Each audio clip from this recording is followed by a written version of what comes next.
Hi all, कैसे हैं आप लोग फ्रेंड्स। जैसे कि आप लोगों को पता है, हम विश्वास के ऊपर, फेथ के ऊपर एक सीरीज कर रहे हैं। और लास्ट वीडियो में हमने आपसे जो वो वीडियो में हमने बात करी थी, डिस्कशन करा था कि हम 3 एग्जाम्पल्स लेंगे।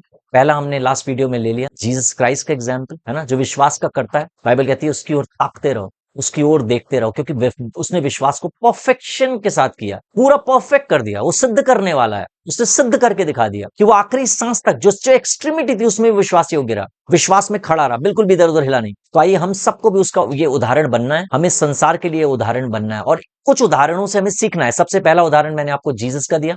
अब मैं आपको दूसरा उदाहरण बाइबल से ही देने जा रहा हूं, मूसा का। सब जानते हैं जो बाइबल पढ़ते हैं कि मूसा कौन था। तो आइए मूसा के उदाहरण से देखने की कोशिश करेंगे कि विश्वास क्या चीज, क्या है एक्चुअली, है क्या। जैसा कि हिब्रू चैप्टर 11 वर्स 1 कहता है, अब विश्वास आशा की हुई वस्तुओं का निश्चय है। Now faith is the substance of things hoped for. मैं पूरा स्क्रिप्चर पढ़ नहीं रहा हूं, क्योंकि जैसे जैसे हमारी सीरीज आगे बढ़ेगी इसका अगला हिस्सा भी हम पढ़ेंगे। सब्सटेंस मैंने पहले भी बताया था, सब्सटेंस मतलब छू लेना। जिसको आप छू लेते हैं उसको आज ही आप एंजॉय कर लेते हैं, है ना। हाँ, मैं फोन खरीदूंगा खरीदूंगा खरीदूंगा, ये वाला फोन खरीदने चाह रहा हूँ, खरीदने जा रहा हूँ, खरीद लूंगा खरीद लूंगा खरीद लूंगा। विश्वास क्या है? जब आप उसको आज छू पा रहे हैं। विश्वास हमेशा, विश्वास की जो परख है वो कठिन परिस्थितियों में होती है। विश्वास की परख कभी भी ऐसे नहीं होती कि जब सब कुछ नॉर्मल होता है, तब सिचुएशंस में होती है। तो हम इस तरीके के विश्वास को सीखने की कोशिश कर रहे हैं, जिससे कि हम खड़े रहें उसको पाने के लिए जो होने पर है, उस आनंद को मनाने के लिए जो आनंद बाद में आएगा, बट हम उसको आज ही से सेलिब्रेट कर रहे हैं। उन सारी रिवॉर्ड्स को जो हमें बाद में मिलेंगे, लेकिन उनकी खुशी,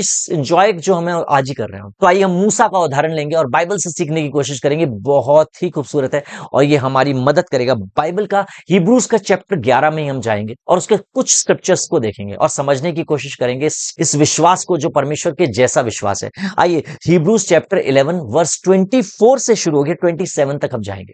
आइए 24 से मैं आपको बताने की कोशिश करता हूं।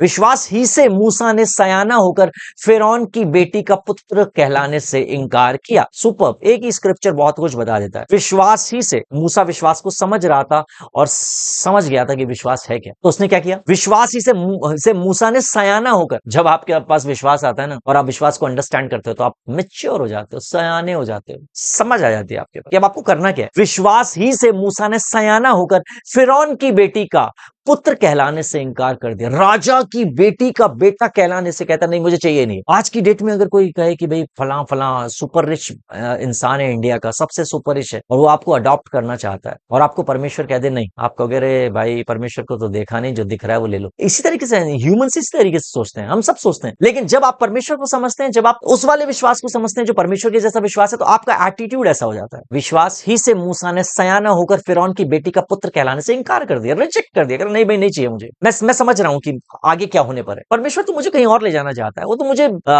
2000 साल 3000 साल बाद लोग मुझे पढ़ेंगे, 25 पे जाएंगे। इसलिए कि उसे पाप में थोड़े दिन के सुख भोगने से परमेश्वर के लोगों के साथ दुख भोगना ज्यादा उत्तम लगा। कंपैरिजन, जब हम विश्वास में खड़े होते हैं तो कंपैरिजन आता है। हमारे चारों तरफ ऐसी परिस्थितियां आती है, कहती हैं अरे बहुत बढ़िया है, अरे ज्यादा बढ़िया है, ज्यादा मजा इसमें, ऐसा कर लो, तू राजा की बेटी का बेटा बन जाएगा, तो सोच राजमहल में रहेगा, चारों तरफ सिर्फ ये होगा वो होगा, सिर्फ लग्जरी होगी, क्या लाइफ होगी, है ना। इस तरीके से सिचुएशंस आने लगती हैं, कंपैरिजन होने लगता है। इसलिए कि उसे पाप में थोड़े दिन सुख भोगने से परमेश्वर के लोगों के साथ दुख भोगना अधिक उत्तम लगा, क्योंकि विश्वास को समझता था, उसको मालूम था आगे क्या होने पर है। तो उस कंपैरिजन की सिचुएशन में उसने सही निर्णय ले लिया। कह रहा ज्यादा उत्तम क्या है मेरे लिए, वो समझ गया। आपको खुद को और मुझे, हम सबको पता चल जाएगा ज्यादा उत्तम क्या है, अगर हम विश्वास को समझेंगे तो। अगर हम फेथ को अंडरस्टैंड नहीं करते तो हम गिर जाएंगे। हम भी चूज कर लेंगे वो जो बहुत दिखने में अट्रैक्टिव लगेगा। आइए हम सब लोग समझें, गवाहों का ऐसा बादल हमें घेरे हुए हैं। आइए ऐसा ना हो कि ये कहानियां किससे रह जाएं सिर्फ मेरे और आपके जीवन में। आइए सच में हमारी जिंदगी में हमको इन किस्सों से, इन कहानियों से, इन स्टोरी से, इन रियल लाइफ स्टोरी से हम सीखें। हमारे पास तो इतने बड़े बड़े उदाहरण रख छोड़े हैं परमेश्वर ने हमारी बाइबल में। तो वो कहता है इसलिए कि उसे पाप में थोड़े दिन के सुख भोगने से परमेश्वर के लोगों के साथ दुख भोगना उत्तम लगा, अधिक उत्तम लगा। कंपेयर कर लिया उसने, कहा नहीं ये बेटर है, क्योंकि मैं समझ रहा हूं कि परमेश्वर क्या करने का। अगर हमें ये समझ आ जाएगा कि हमारे लिए उत्तम क्या है। बाइबल की एक बड़ी खूबसूरत स्टोरी है। 2 बहनें थी, मार्था और मैरी, मार्था और मरियम। 2 बहनों की कहानी है। यीशु मसीह उनके गांव में गया, उन्होंने उसको डिनर पे बुलाया। जब डिनर पे बुलाया तो मार्था जो है खाना बनाने लग गई, बहुत सारे आइटम्स बना रही थी खाने में। मरियम यीशु मसीह के आसपास आकर बैठ गई, मैरी उसके पैरों में बैठ गई और उससे सुनने लग गई। जब वो खाना बना रही थी तो उसको लगा कि मरियम मेरी मदद नहीं कर रही है, वो आई और उसने बोला कि ये तो मेरी मदद नहीं कर रही है, आप इसको बोलो मेरी मदद करने के लिए। तो यीशु मसीह ने क्या आंसर दिया कि मार्था मार्था, मरियम ने अपना उत्तम भाग चुन लिया है, हमारी को अपना उत्तम भाग चुनना पड़ेगा, इसमें पवित्र आत्मा मेरी और आपकी मदद करेगा, वो हमें मदद करेगा, वो हमें सिखाएगा कि हमें क्या चूज करना है उन सिचुएशंस में जब दुनिया की सारी परिस्थितियां हमारे को विश्वास से गिराने की कोशिश करेंगी, लेकिन परमेश्वर का आत्मा हमें बताएगा कि तेरे लिए उत्तम क्या है, मैंने तेरे लिए क्या रखा हुआ है। हम उसको छूना शुरू कर देंगे, वो हमारे लिए सब्सटेंस बन जाएगा, और जब हम उसको छूने लग जाएंगे वो हमारे लिए सब्सटेंस हो जाएगा, रियल हो जाएगा, तो चाहे कुछ भी हो जाए हम खड़े रहेंगे। उसने उत्तम जाना, अधिक उत्तम समझा कि भैया लोगों के साथ दुख भोगना ज्यादा उत्तम है, क्योंकि मुझे मालूम है कि क्या होने पर है। 26, उसने मसीह के कारण निंदित होने को मिस्र के भंडार से बड़ा धन समझा। उसे मालूम था कि उसे यीशु मसीह के कारण परमेश्वर की वजह से निंदित होना पड़ेगा, निंदा सहनी पड़ेगी, जाने क्या क्या कठिनाइयां सहनी पड़ेंगी, लेकिन उसने उसको मिस्र के राजा के भंडार से ज्यादा बड़ा धन समझा। ये इंपॉर्टेंट है कि हमारा धन क्या है। यीशु मसीह ने कहा कि तुम्हारा एक ही स्वामी हो सकता है, या ऐसा या मैं अभी पैसे के बारे में सिखा नहीं रहा हूं, बता नहीं रहा हूं, बट कंपैरिजन तो आएगा हमारी लाइफ, हमारे लिए ज्यादा बेहतर क्या है पवित्र आत्मा हमें बताएगा, ये परमेश्वर का आत्मा हमें सिखाएगा। बहुत डेप्थ में हमें इन सब चीजों को सीखने की जरूरत है। उसने मसीह के कारण निंदित होने को मिस्र के भंडार से बड़ा धन समझा, कंपैरिजन कर लिया, कह रहा ये ज्यादा बेहतर है मेरे लिए। ये आपको और मुझे, हम दोनों को कंपेयर करना पड़ेगा, हमें सब कुछ सीखना पड़ेगा, तभी हम अपने जीवन से परमेश्वर को महिमा देने वाले लोग होंगे, जब हम उस विश्वास पे खड़े रहेंगे, क्योंकि उसकी आंखें फल पाने की ओर लगी थी।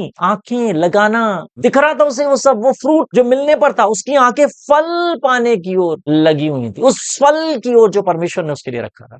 जब हमें वो समझ आ जाएगा कि परमेश्वर ने मेरे और आपके लिए क्या रखा है, जब हमारी आंखें वहां लगी होंगी, तो सारी परिस्थितियों में से हमें कोई फर्क ही नहीं पड़ेगा, कोई भी चीज हमें डिगा नहीं पाएगी, गिरा नहीं पाएगी, नीचा नहीं कर पाएगी, क्योंकि हम उसकी ओर देख रहे होंगे जो था, जो है और जो सदा रहेगा। विश्वास हमें यही सिखाता है, अपनी सिक्योरिटी को अपने परमेश्वर में ढूंढना।